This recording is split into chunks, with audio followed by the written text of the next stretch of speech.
मित्रों प्रणाम। सभी के भीतर बैठे परमात्मा को नमन। नववर्ष, नवरात्रि, ईद, सभी त्योहारों की हार्दिक शुभकामनाएं।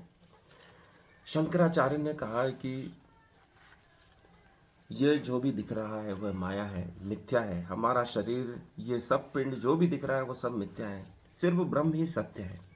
ब्रह्म सत्य, जगत मिथ्या। जो दिख रहा है वह एक सपना है, क्योंकि यहाँ सत्य वही है जो स्थिर हो, टिकाऊ हो। यहाँ पर टिकाऊ कुछ भी नहीं है। जो टिकता नहीं वह सत्य कैसे हो सकता है? सब गतिमान है, कंपन कर रहा है, वाइब्रेंट है। इसलिए शंकराचार्य ने कहा है कि यह जगत मिथ्या है, क्योंकि ये नित्य परिवर्तित है। हम परमात्मा के स्वप्न में जी रहे हैं, क्योंकि हम कुछ भी निर्णय स्वयं नहीं ले सकते हैं, सब कुछ पूर्व निर्धारित है। इसलिए शंकराचार्य ने इसे मिथ्या कहा है, क्योंकि हर वस्तु क्षय हो रही है, उसका स्थिर स्वरूप कुछ भी नहीं है। स्थिर हमारी आत्मा है। इसलिए शंकराचार्य जी ने कहा था कि आप ब्रह्म की खोज करो, आत्मा की खोज करो। आत्मा ही परमात्मा है, वह अद्वैत हो जाता है, दो नहीं है, एक है, ऐसा शंकराचार्य कहते हैं। लेकिन हम जो क्षय होने वाली चीज़ें हैं उनकी ओर ही दौड़ रहे हैं, जबकि शंकराचार्य में वास्तविक सत्य की ओर ले जाना चाहते हैं। क्योंकि हर चीज़ नष्ट हो रही है, हमारा शरीर भी नष्ट हो रहा है, प्रत्येक कण नष्ट होने की ओर बढ़ रहा है। पेड़ बीज से वृक्ष बनकर नष्ट हो जाता है, उसका फल पककर गिर जाता है। ऐसे ही हर वस्तु अपने विनाश की ओर जा रही है। कृष्ण अर्जुन को यही समझा रहे हैं कि ये सब नष्ट हुआ हुआ ही है, क्योंकि यहाँ पर कुछ भी स्थिर नहीं है। स्थिर है तो आत्मा है, जो वस्त्र बदलती रहती है। नीम करोली बाबा ने जब स्टीव जॉब्स उनके मंदिर, जहाँ हनुमान जी का मंदिर है, वहाँ आए तो अर्ध स्वप्न में कटा हुआ सेब दिया था, ऐसा वर्णित है। और उसी से प्रेरणा लेकर उन्हें अपने एप्पल कंपनी का आइडिया आया था, ऐसा कुछ लोगों का मत है। तो इस प्रकार की चीज़ें भी होती है। परमात्मा जिसको प्रेरणा देना चाहता है उसको किसी भी रूप में प्रेरणा दे देता है, बस उसका मन शुद्ध होना चाहिए। इसलिए कहा गया है कि अमेरिकी सही चीज़ों को पकड़ लेते हैं, भारत में जहाँ पे भी सत्य है वे खोज लेते हैं, या विश्व में कहीं पे भी सत्य ज्ञान है उसकी ओर बढ़ते हैं। शंकराचार्य सत्य की ओर ले जाना चाहते हैं, ये मिथ्या चीज़ों की ओर से हमारा ध्यान हटाना चाहते हैं। भगवान से प्रार्थना करें कि हमारा अच्छी चीज़ों में मन लगे। यदि किसी कार्य में मन नहीं लगे तो हमें परमात्मा से प्रार्थना करनी चाहिए कि हमें उस कार्य में मन लगाने की प्रेरणा दें, अच्छी शक्ति दें, सद्बुद्धि दें। इसलिए गायत्री मंत्र या विभिन्न मंत्रों का उच्चारण किया जाता है। महामृत्युंजय मंत्र मृत्यु को टाल सकता है, ऐसा ऋषियों का मत है। इसलिए उज्जैन में महाकाल बैठे हैं, जो कालों के भी काल हैं, काल उनके नियंत्रण में है। अपने भक्त की पुकार पर उन्होंने काल को टाल दिया था, इसलिए महाकालेश्वर की स्थापना हुई और उसकी आयु करोड़ों वर्ष परमात्मा शिव के द्वारा कर दी गई। महामृत्युंजय मंत्र का प्रभाव आज भी देखा जाता है, जो स्वास्थ्य आरोग्य को प्रदान करता है। कंप्यूटर एक फिक्स प्रोग्राम पर चलता है, हमारे जिन्स में भी फिक्स प्रोग्राम है। ग्रह, नक्षत्र, तारे सब नियत गति से चल रहे हैं। ये सब प्रकृति के बनाए नियमों से संचालित हैं या उसका पालन करते हैं। तो मनुष्य आदि का भाग्य फिक्स क्यों नहीं हो सकता? मनुष्य का भाग्य भी फिक्स है। इस चीज़ को वह जान ले तो उद्विग्नता समाप्त हो जाती है। हम परमात्मा की कठपुतली हैं, परमात्मा जैसे हमें चला रहा है हमें वैसे चलना है। अपनी डोर परमात्मा के हाथ सौंप दें। ऋषियों का यह मत है, तो आप सुखी जीवन जी सकते हैं। फिर उद्विग्नता, अशांति मिट जाएगी, क्योंकि जब सब परमात्मा ही कर रहा है तो हमें तो सिर्फ देखना है, अपने शुद्ध कर्मों को करना है। कृष्ण भी यही बात अर्जुन को कह रहे हैं कि ये सब पहले ही मारे जा चुके हैं, तुम तो अपना नियत कर्म करो। तुम्हारा नियत कर्म क्षत्रिय का कर्म है, तुम्हें उसे संचालित करना है। जिसमें आपका मन लगता है, यदि आपका मन किसी कार्य में नहीं लगता है तो जिस कार्य में आपका मन लगता है, जिसमें खुशी मिलती है, उस कार्य को करना शुरू कर दो। और धीरे धीरे उस कार्य को भी करो जिसमें आपका मन नहीं लग रहा है। क्योंकि कहा गया है जिस कार्य से आप डरते हो उसी को सबसे पहले करना चाहिए, लेकिन उसकी शुरुआत अपने मनपसंद कार्य से आप करके कर सकते हैं। हमारा शरीर पिंड जो भी सब दिख रहा है वह कृष्ण के अनुसार पहले ही नष्ट हो चुका है। हमारी आत्मा उसको तब तक ही धारण कर सकती है जब तक उसमें क्षमता है उसको आत्मा को धारण करने की। इसलिए कृष्ण अर्जुन को भी असली सत्य की ओर ले जाना चाह रहे हैं, और बाद में अद्वैत का सिद्धांत देकर शंकराचार्य ने उसको मानव जाति को अच्छी तरह समझाया, जिसको मतलब फेल करना या असिद्ध करना आज भी असंभव है, क्योंकि उन्होंने ऐसा तगड़ा सिद्धांत दिया।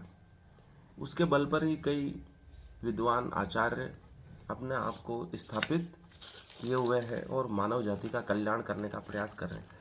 अभी एक नई रिसर्च आई है जिसमें डॉक्टर रजनीश कार्की, इतिहास के जो प्रसिद्ध शोधार्थी हैं और IITN भी हैं, उन्होंने दावा किया कि श्री राम का जन्म 5114 ईसा पूर्व में हुआ।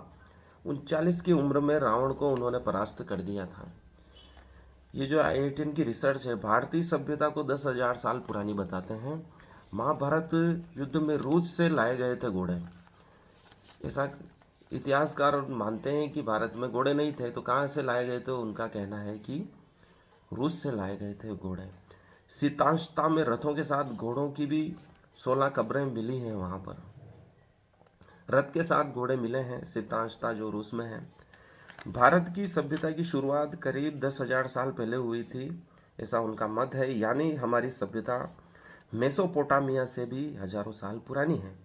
हमारी रिसर्च में मैंने रामायण, ऐसा वे कह रहे हैं, महाभारत तक का कालानुक्रम सामने लाने की इन्होंने कोशिश की है। इसके मुताबिक रामायण काल 5100 से 5000 ईसा पूर्व BC तक का था।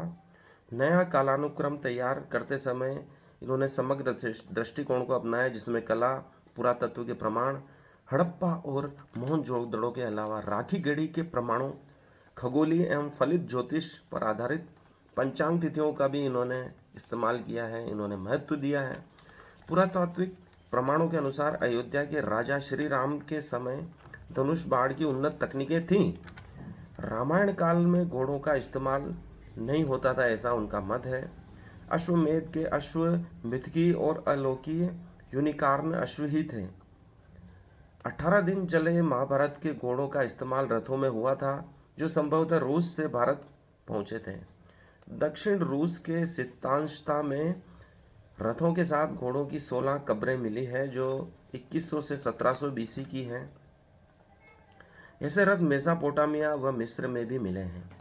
अनुमान है कि घोड़ों के रथ का इस्तेमाल शीतांशता से 1000 साल पहले से हो रहा था। यही घोड़े महाभारत के योद्धाओं ने रथों में इस्तेमाल किए थे। रथों के पहियों, हथियारों में तांबे व कांसे का इस्तेमाल इसी दौरान हुआ था।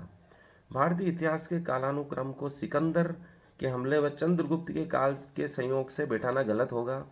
इस औपनिवेशिक विश्लेषण में भारत में उपलब्ध कई प्रमाणों व ज्योतिष गणितीय गणनाओं की अनदेखी कर दी गई है। औपनिवेशिक काल में जो इतिहास लिखा गया है उसमें कई चीज़ों की अनदेखी की गई है, जिससे भारत का वास्तविक इतिहास हम जान नहीं पा रहे हैं। हमारे रामायण महाभारत ग्रंथों को मिथकी करार दिया गया था अंग्रेज़ों द्वारा, औपनिवेशिक काल के विद्वानों द्वारा, इतिहासकारों द्वारा, जबकि ये सब इतिहास हैं। प्रभु राम, कृष्ण, नारद जी सभी अभी भी लोगों को दर्शन देते हैं और उनको प्रेरणा देते हैं।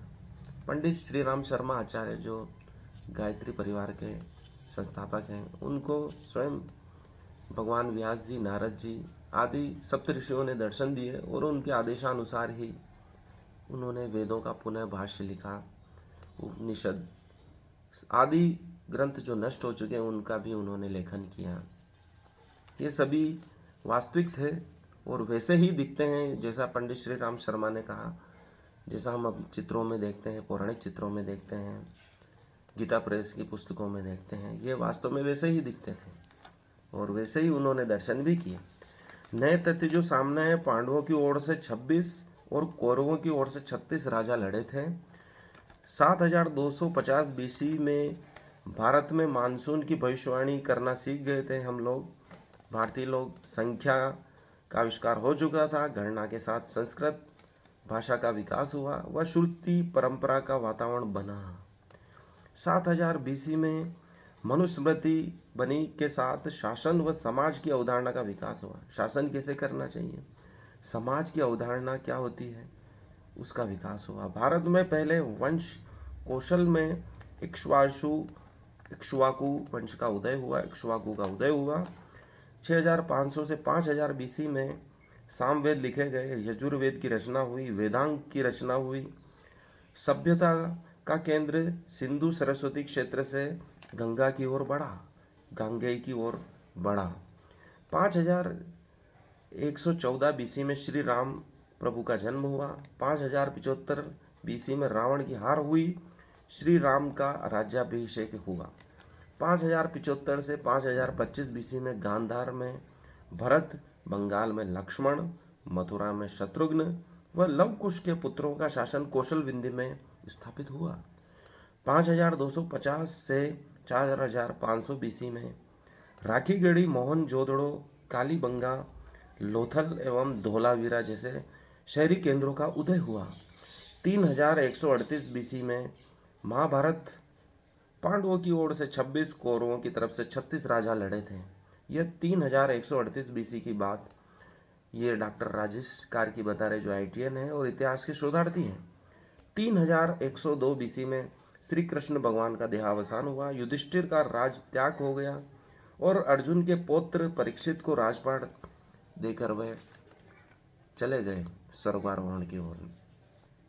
इस प्रकार हमारा इतिहास बांधने के लिए वर्तमान में कई शोधार्थी लगे हुए हैं, ताकि हम अपने वास्तविक इतिहास को जान सकें, हम अपने गौरव को समझ सकें, हम स्वाभिमानी बन सकें, अपने आप पर विश्वास कर सकें, आत्मविश्वास कर सकें, स्वयं पर विश्वास कर सकें। ये तभी होगा जब हम अपनी सनातन संस्कृति को पुनः जान पाएंगे। क्योंकि भीष्म पितामह ने कहा था कि जो अपने इतिहास को नहीं जानता वो अपने वर्तमान और भविष्य दोनों को खो देता है। जैसे बिना डोर की कोई पतंग हर कहीं उड़ जाती है, भटक जाती है और पृथ्वी पर गिर जाती है। 18वें अध्याय का 39वां जो श्लोक है, यदग्रे चानुबंधे च सुखम मोहन मात्मनः निद्रालस्य प्रमादोत्थम ततात्म समुदाय ह्रतम।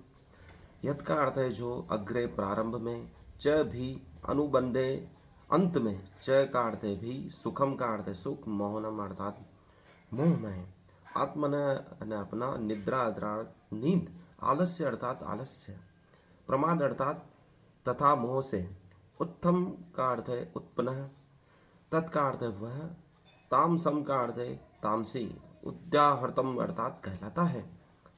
तथा जो सुख आत्म साक्षात्कार के प्रति अंधा है, जो प्रारंभ से लेकर अंत तक मोह कारक है, और जो निद्रा, आलस्य तथा मोह से उत्पन्न होता है वह तामसी कहलाता है। अर्थात जो व्यक्ति आलस्य तथा निद्रा में ही सुखी रहता है वह निश्चय ही तमोगुणी है। जिस व्यक्ति को इसका कोई अनुमान नहीं है कि किस प्रकार कर्म किया जाए और किस प्रकार नहीं, वह भी तमोगुणी है। तमोगुणी व्यक्ति के लिए सारी वस्तुएं भ्रम, मोह है, उसे न तो प्रारंभ में सुख मिलता है न अंत में। रजोगुणी व्यक्ति के लिए प्रारंभ में कुछ क्षणिक सुख है और अंत में दुख ही दुख हो जाता है, लेकिन जो तमोगुणी है उसे प्रारंभ में तथा अंत में दुख ही दुख मिलता है। कृष्ण ने इतनी सुंदर व्यवस्था की है कि आप किस प्रकार के व्यक्ति हैं, आप तमोगुणी हैं, राजसी है या सतोगुणी है, इन तीन के अलावा व्यक्ति का कोई विश्लेषण प्रकार नहीं हो सकता। कृष्ण इतना सटीक वर्णन 5000 वर्ष पूर्व कर गए हैं। यह एक बहुत बड़ी बात है, ताकि हम अपनी प्रवृत्ति को समझ सकें और अपना आत्मविकास कर सकें, अपना सुधार कर सकें। हम जीवन भर भटकते रहते हैं कि हम किस प्रकार के व्यक्ति हैं और हमें किस प्रकार के सुधार की आवश्यकता है। कृष्ण उसको एक झटके में, एक ही बार में अर्जुन को समझाए गए हैं, पूरे विश्व समुदाय को समझाए गए हैं, जो सदियों तक उस चीज़ को समझता रहेगा और अपने आप को समझ पाएगा कि वह क्या है, किस प्रकार का व्यक्ति है और उसे क्या सुधार की आवश्यकता है। जो आलस्य या निद्रा में सुखी रहता है वह निश्चय ही तमोगुणी है। जो अपने आलस्य और निद्रा आलसी रहता है वह और निद्रा ज़्यादा आती है, ऐसे व्यक्ति को तमोगुणी कहा गया है। इसमें शुरू और अंत दोनों में दुख प्राप्त होता है। रजोगुणी को शुरू में तो सुख लगता है लेकिन अंत में दुख प्राप्त होता है। रजोगुणी प्रारंभ में तो सुख भोगता है लेकिन अंत में उसको दुख प्राप्त होता है। कई राजाओं ने अपने परिवार वालों की हत्या कर स्वयं राज किया, लेकिन बाद में उसके ही पुत्र या परिवार संबंधी उसको नष्ट कर देते हैं, अर्थात उस समय तो उसको सुख मिला। इसलिए इस गुण को कृष्ण ने राजसी कहकर एक सटीक प्रकार बताया है जो सदियों तक लागू होता रहा है और भविष्य में भी होता रहेगा, ताकि हम उस प्रवृत्ति को समझ सकें।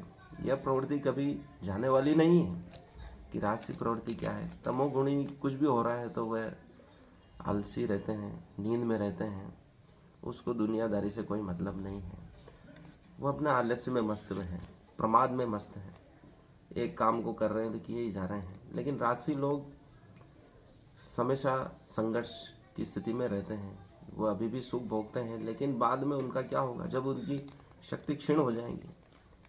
वह कृष्ण बता रहे हैं अर्जुन को कि प्रवृत्ति क्या है लोगों की, आप उनको कैसे विश्लेषण करोगे, कैसे विश्लेषित करोगे, आप इस सूत्र से समझ सकते हो, श्लोक से समझ सकते हो। 40वां जो श्लोक है, न तदस्ति पृथिव्याम वा दिवि देवेषु वा पुनः सत्वं प्रकृतिर्जैर्मुक्त यदे भी ययात्रीर्वृत्तो गुणे। न का अर्थ है नहीं, तत्का अर्थ है वह, अस्ति का अर्थ है पृथिव्याम का अर्थ है पृथ्वी पर, वा का अर्थ है अथवा, दिवी का अर्थ है उच्चतर लोकों में, दिवी दिव्य लोक, देवेशु देवताओं में, वा का अर्थ है अथवा, पुनः का अर्थ है फिर, सत्वम का अर्थ है अस्तित्व, प्रकृति जय प्रकृति से उत्पन्न, मुक्तम अर्थात मुक्त, यत अर्थात जो, ए भी का अर्थ है इनके प्रभाव से, स्यात् अर्थात हो, त्रिभी अर्थात तीन, गुणे अर्थात गुणों से। इस लोक में, स्वर्ग लोकों में या देवताओं के मध्य में कोई भी ऐसा व्यक्ति विद्यमान नहीं है जो प्रकृति के तीन गुणों से मुक्त हो। भगवान ने जो तीन गुण बता दिए हैं उनसे मुक्त कोई भी व्यक्ति नहीं है इन तीन ही लोकों में। पृथ्वी तो है ही है, पर दूसरे लोक जो है उसमें भी यही गुण काम करते हैं, अर्थात प्रकृति के जो नियम हैं सब जगह एक समान लागू हो रहे हैं कृष्ण के अनुसार, इन गुणों के लिए तो, ताकि ये गुण हर जगह आपको देखने को मिलेंगे। तात्पर्य है कि भगवान इस श्लोक में समग्र ब्रह्मांड में प्रकृति के तीन गुणों के प्रभाव का संक्षिप्त विवरण दे रहे हैं। 41वां जो श्लोक है, ब्राह्मण क्षत्रिय विषाम शूद्राणाम च परम तप कर्माणि प्रभिवा भक्तानि स्वभाव प्रभवेर गुणे।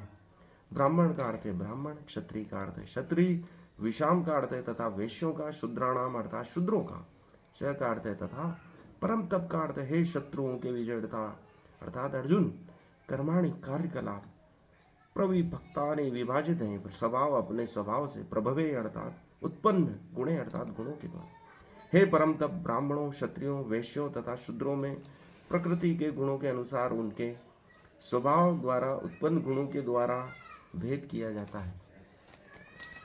जो मनुष्य के वास्तविक गुण हैं उन्हीं के अनुसार उन्होंने वर्ण व्यवस्था का इसमें वर्णन किया है कि आपकी प्रवृत्ति क्या है। उत्पन्न गुणों के द्वारा हम उनका भेद किया जाता है, बिना भेद के हम मनुष्य को समझ नहीं सकते। कृष्ण अर्जुन को समझते हैं लेकिन अर्जुन को भी समझाना चाहते हैं कि तू किस प्रकार का व्यक्ति है। यदि तू समझ जाएगा तू कैसा है तो अपनी बीमारी को ठीक ढंग से पकड़ पाएगा, हल कर पाएगा। निदान से ही उपचार संभव है, जब तक रोगी के बीमारी का पता नहीं चलेगा। इसलिए वर्तमान में भी डॉक्टर विभिन्न प्रकार की जांचें कराते हैं कि आखिर उसके शरीर में क्या चल रहा है, उसके रक्त में क्या है, उसके मांस में क्या है, मज्जा में क्या है, पेशाब में क्या है। सब प्रकार की जांच करके वह बीमारी का पता लगाते हैं और फिर पता चल जाता है कि बीमारी है तो एक गोली देकर भी उसको ठीक कर देते हैं। नहीं तो हम विभिन्न प्रकार की गोलियां दे देकर उसको ठीक करने का प्रयास करते रहते हैं, लेकिन उसकी बीमारी का पता नहीं चलता है और मनुष्य विभिन्न प्रकार की, नाना प्रकार की हानिकारक गोलियां खाकर क्षय होता रहता है। इसलिए सबसे पहले कृष्ण अर्जुन की बीमारी का पता लगा रहे हैं और अर्जुन को भी बताने का प्रयास कर रहे हैं कि तू आखिर बीमार किस बीमारी से हुआ है। यदि तुझे पता स्वयं को भी चल जाएगा तो तू स्वयं ठीक हो जाएगा। बहुत सी बार हम देखते हैं कि हमारे शरीर में हुआ क्या है, तो हम जैसे ही बीमारी का पता चलता है स्वयं ठीक होने लगते हैं, क्योंकि शरीर उसको ठीक करने लगता है। यदि आपको अपनी बीपी का पता चल जाए, शुगर का पता चल जाए, तो आप स्वयं ठीक होने लगते हैं। आप स्वयं ही शक्कर खाना बंद कर देते हैं या कम कर देते हैं, नमक खाना कम कर देते हैं बीपी के लिए। इसलिए बीमारी का पता चलना आवश्यक है।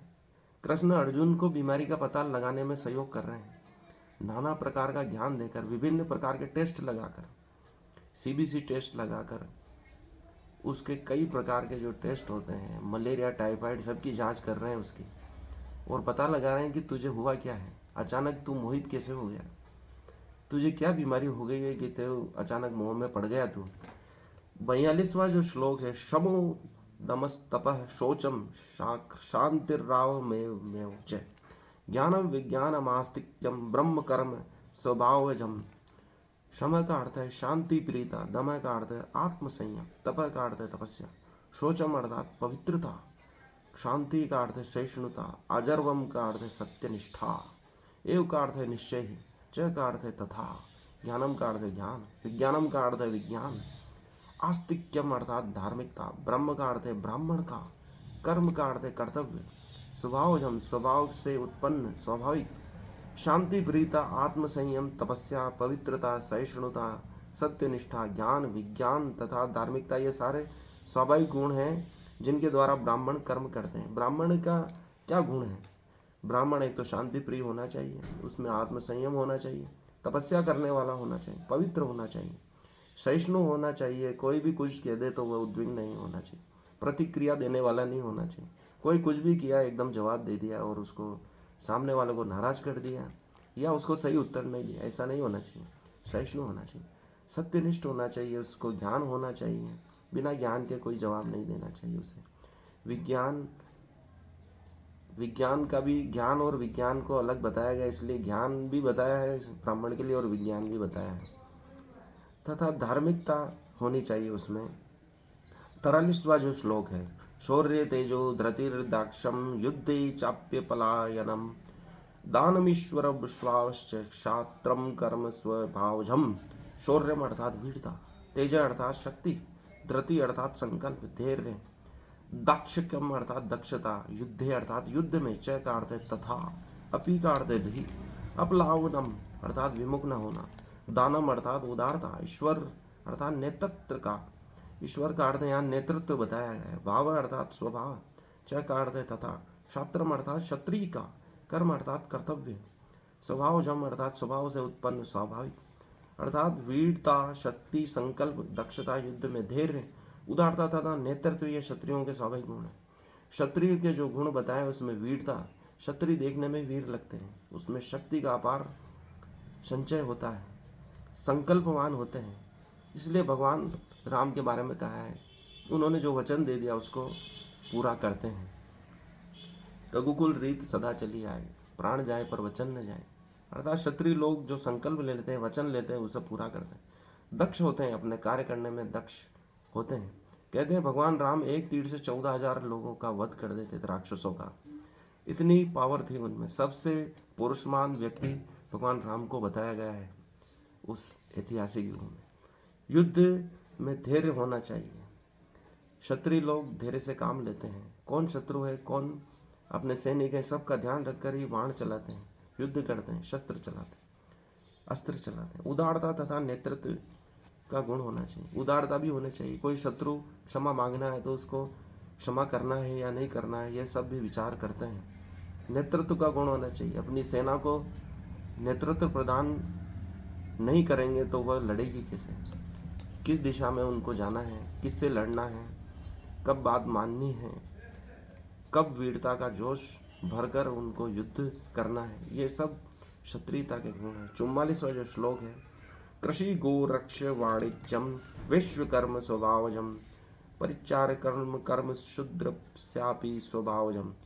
कृषि अर्थात हल जोतना, गो अर्थात गायों की, रक्ष अर्थात रक्षा, वाणिज्यम अर्थात व्यापार, वेश्य अर्थात वेश्य का, कर्म अर्थात कर्तव्य, स्वभावजम अर्थात स्वाभाविक, परिचर्या अर्थात सेवा, आत्मकम अर्थात से युक्त, कर्म अर्थात कर्तव्य, शूद्रस्य अर्थात शूद्र के, अपि भी ये स्वभावजम अर्थात स्वाभाविक, कृषि करना, गो रक्षा करना तथा व्यापार वेश्यों के स्वाभाविक कर्म, शूद्रों का कर्म श्रम तथा अन्यों की सेवा करना है। वैश्यों का कर्म बताया कृषि करना, गायों की रक्षा करना, व्यापार करना, ये वैश्यों का स्वभाव है। शूद्र का अर्थ यहाँ कोई छोटा व्यक्ति कृष्ण ने नहीं बताया, लेकिन जो श्रम करता है और अन्यों की सेवा करता है उसे शूद्रों का गुण कृष्ण यहाँ बता रहे हैं। लेकिन हम एक ही दिन में कई प्रकार के गुणों से युक्त होते हैं। कृष्ण भगवान स्वयं गायों की सेवा करते थे, अपने माता पिता की सेवा करते, तो उससे हम क्या शूद्र थोड़ी हो जाते हैं। लेकिन यह एक बताने के लिए अभिव्यक्ति है, बाकी सभी का सम्मान होता था उस युग में और सभी अपने स्वभाव के अनुसार सेवा करते थे। लक्ष्मण राम जी की सेवा करते थे, राम जी दशरथ ये पेड़ दबाते थे। ये बताने के लिए है, लेकिन किसी को छोटा बड़ा कहना उनका उद्देश्य नहीं है, क्योंकि ब्रह्मा के ही शरीर को पूरा उन्होंने 4 भागों में बांट दिया।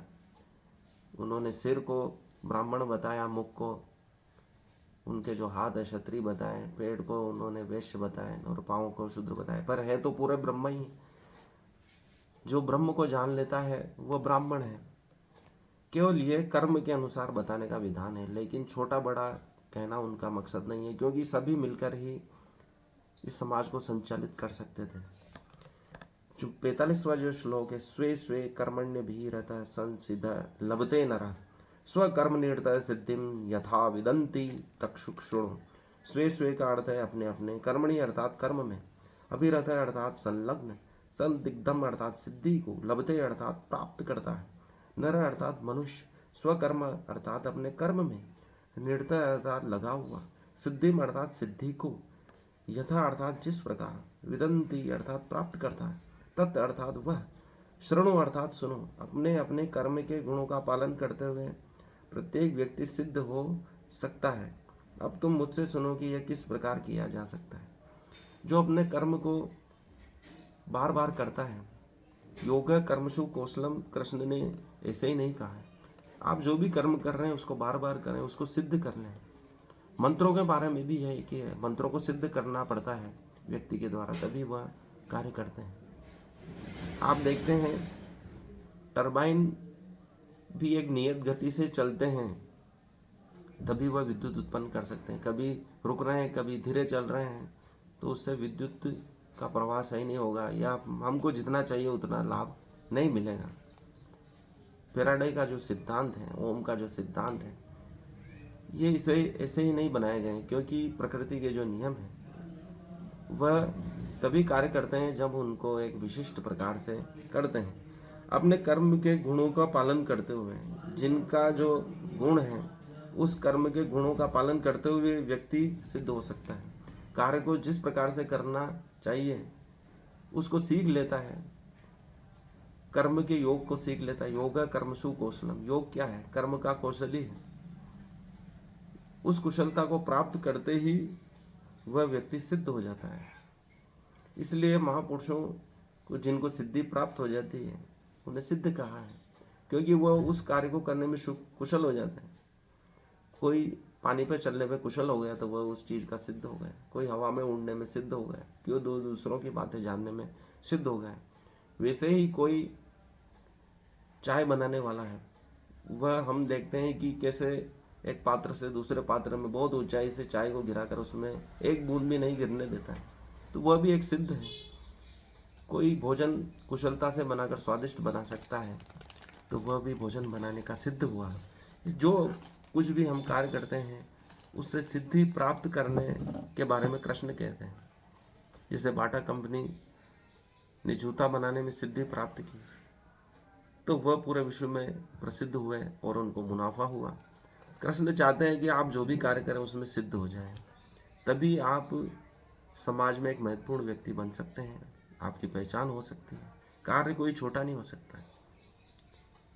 आप चाहे भोजन करें, अपनी नौकरी करें, आप जो भी कर रहे हैं उसमें सिद्ध हो जाएं, उसी में आपको शांति मिलेगी। कृष्ण अर्जुन को यही कह रहे हैं कि तू तीर चलाने में सिद्ध है, अर्थात तू क्षत्रिय है, उसमें सिद्ध हो जा। जो तेरा कर्म है उसमें सिद्ध हो जा, तभी तुझे समाज याद रखेगा, तेरी महानता सिद्ध होगी। नहीं तो लोग तुझे अपमानित करें, क्योंकि तुझे वह प्रेरणा स्रोत मानते हैं। यदि तू ऐसा नहीं करेगा तो तेरा अपमान होगा। पीढ़ियों तक लोग तुझे गलत सिद्ध करेंगे कि तुमने युद्ध से पलायन कर दिया, मोहग्रस्त होकर कायरता दिखाई। तुझे ऐसा नहीं करना है, प्रेरणा स्रोत बनना है, अपने कार्य को सिद्ध करना है। तो क्षत्रिय है, क्षत्रिय होने को सिद्ध कर। यही कृष्ण अर्जुन को समझा रहे। 46वां जो श्लोक है, यतः प्रवर्तिर्भूतानां येन सर्वमिदं ततं स्वकर्मणा तमर्वचर्य सिद्धिम विदन्ति मानवः। यतः का अर्थ है जिससे, प्रवृत्ति का अर्थ है उद्भव, भूतानाम अर्थात समस्त जीवों का, ये चैन येन का अर्थ है जिससे, सर्वम अर्थात समस्त, इदम का अर्थ है यह, ततम का अर्थ है व्याप्त है, स्वकर्मणा अर्थात अपने कर्म से, तम का अर्थ है उसको, अभ्यर्च का अर्थ है पूजा करके, सिद्धिम अर्थात सिद्धि को, विन्दति अर्थात प्राप्त करता है, मानव अर्थात मनुष्य, अर्थात जो सभी प्राणियों का उद्गम है, सर्वव्यापी है, उस भगवान की उपासना करके मनुष्य अपना कर्म करते हुए पूर्णता प्राप्त कर सकता है। जो सभी प्राणियों का उद्गम है अर्थात परमात्मा सर्वव्यापी है, सब जगह मौजूद है, कण कण में व्याप्त है। यत पिंडे तत् ब्रह्मांडे अहम ब्रह्मास्मि। उस भगवान की उपासना करके मनुष्य अपना कर्म करते हुए पूर्णता प्राप्त कर सकता है। परमात्मा की उपासना करते हुए अर्थात लगातार परमात्मा का ध्यान करते हुए हम उस सिद्धि को प्राप्त कर सकते हैं, अर्थात पूर्णता को प्राप्त कर सकते हैं। परमात्मा हमारे मन में होना चाहिए लगातार। इसलिए बहुत से लोग कर्म करते हुए भगवान का नाम लेते रहते हैं लगातार और वह हमेशा सफल होते हैं। तात्पर्य है कि जैसा कि 15वें अध्याय में बताया जा चुका है कि सारे जीव परमेश्वर के भिन्नांश हैं, अर्थात उनके अंश हैं। इस प्रकार परमेश्वर ही सभी जीवों के आदि हैं, अर्थात सबसे पहले परमात्मा ही था, उससे ही सब जीव बने हैं। वेदांत सूत्र में इसकी पुष्टि हुई है। जन्माद्यस्य यतः, अर्थात परमेश्वर प्रत्येक जीव के जीवन के उद्गम है, अर्थात जीवन परमात्मा से ही निकला है। जैसा कि भगवद गीता के 7वें अध्याय में कहा गया है, परमेश्वर अपनी परा तथा अपरा इन दो शक्तियों के द्वारा सर्वव्यापी है, परा और अपरा। अतएव मनुष्य को चाहिए कि उनकी शक्तियों सहित भगवान की पूजा करें। सामान्यतः वैष्णवजन परमेश्वर की पूजा उनकी अंतरंगता शक्ति समेत करते हैं। उनकी बहिरंगा शक्ति उनकी अंतरंगा शक्ति का विकृत प्रतिबिंब है। बहिरंगा शक्ति पृष्ठभूमि है, लेकिन परमेश्वर परमात्मा में पूर्णांश का विस्तार करके सर्वत्र स्थित है। वे सर्वत्र समस्त देवताओं, मनुष्यों और पशुओं के परमात्मा हैं। अतएव मनुष्य को यह जानना चाहिए कि परमेश्वर का भिन्नांश होने के कारण उनका कर्तव्य है कि वह भगवान की सेवा करें। प्रत्येक व्यक्ति को परमात्मा में, भगवान की भक्ति में मन लगाना चाहिए। इस श्लोक में इसी की संस्तुति की गई है, व्याख्या की गई है। प्रत्येक व्यक्ति को सोचना चाहिए कि इंद्रियों के स्वामी परमात्मा द्वारा वह विशेष कर्म में प्रवृत्त किया गया है, अर्थात उसका जैसा गुण है, उसका स्वभाव है, उसको वैसा कर्म करना चाहिए। परमात्मा उसी और उसको ले जाना चाह रहे हैं। अतएव जो जिस कर्म में लगा है उसी के फल के द्वारा परमात्मा को पूजना चाहिए। यदि वह इस प्रकार के परमात्मा में होकर कार्य करता है तो भगवत कृपा उसे प्राप्त हो जाती है, वह पूर्ण ज्ञान को प्राप्त कर लेता है। यही जीवन की सिद्धि है। भगवान ने भगवत गीता के 12.7 में कहा है, तेषामहम संवृद्धता। परमेश्वर स्वयं ऐसे भक्तिवान भक्त का उद्धार कर देते हैं। यही जीवन में सर्वोच्च सिद्धि है। कोई चाहे जिस वृत्तिपरक कार्य में लगा हो, यदि वह परमेश्वर की सेवा करता है तो उसे सर्वोच्च सिद्धि प्राप्त होती है। परमात्मा अपनी माया के द्वारा सृष्टि का संचालन करते हैं। वह स्वयं भी अपनी माया को वश में करके प्रकट होते हैं और जीवों को भी माया युक्त बनाकर उसे भेजते हैं। आधुनिक शोध में लॉर्ड कोलेजाइन हेडलर में जो प्रयोग हुआ है, इसमें कण स्वयं अचानक प्रकट होता है और गायब हो जाता है। अचानक प्रकट होना यह माया के द्वारा परमात्मा ने सिद्ध किया है, ऐसा अर्जुन को कृष्ण बता रहे हैं कि वह अचानक जो प्रकट हो रहा है, प्रकट होना माया है और गायब होना वापस उस माया का लोप होना है। जो कण का निर्माण हो रहा है वह अचानक हो रहा है, क्योंकि जो कुछ भी माया है वह स्वप्न है, ऐसा शंकराचार्य भी सिद्ध कर रहे हैं, बार बार कह रहे हैं। क्योंकि हम देखते हैं कि हमारा शरीर कोशिकाओं से बना है, उसका भी विभाजन किया जाए तो वो जिन्स से बना है, माइटोकॉन्ड्रिया से बना है। उनका भी विभाजन जैसे हम करते जाएंगे तो अंत में हमें कुछ नहीं मिलेगा। जो हम खोजना चाह रहे हैं, क्योंकि मानव की प्रवृत्ति है, वैज्ञानिकों की प्रवृत्ति है कि उसे खोदना, टुकड़े टुकड़े करना। ये ठीक वैसे ही है कि हम प्याज को खोलते जाएं और हमें छिलकों के सिवा कुछ नहीं मिलेगा। छिलकों के बाद हाथों में जो खुशबू बच जाती है वही सार है प्याज का। हमारी आंखों में जो आंसू आते हैं वही प्याज को सिद्ध करने के लिए पर्याप्त है, लेकिन उसके अंदर हमें कुछ नहीं मिलेगा। वैसे ही कण को वैज्ञानिक तोड़ रहे हैं, सूक्ष्म से सूक्ष्म परमाणु से इलेक्ट्रॉन तक आ गए और क्वार्क तक चले गए। यदि उनको भी तोड़ेंगे तो अंत में उनको कुछ हाथ नहीं लगने वाला है, और जो हाथ नहीं लगा है वही परमात्मा है। क्योंकि शास्त्रों में लिखा है कि परमात्मा सभी के केंद्र में बैठा है।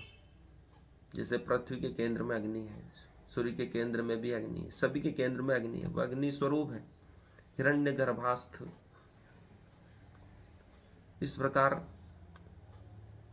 शंकराचार्य उसको माया यूं ही नहीं कर रहे हैं, क्योंकि अंत में कुछ नहीं मिलने वाला है यदि हम माया को खोजेंगे। क्योंकि हर चीज़ नष्ट हो रही है, आप कब तक उसको तोड़ेंगे? आप तोड़ेंगे जब तक वह स्वयं नष्ट हो जाएगी, उसका सार हमें कभी नहीं मिल पाएगा। इसलिए जब तक हमारी तोड़ने वाली प्रवृत्ति है तब तक हम विनाश की ओर जा रहे हैं।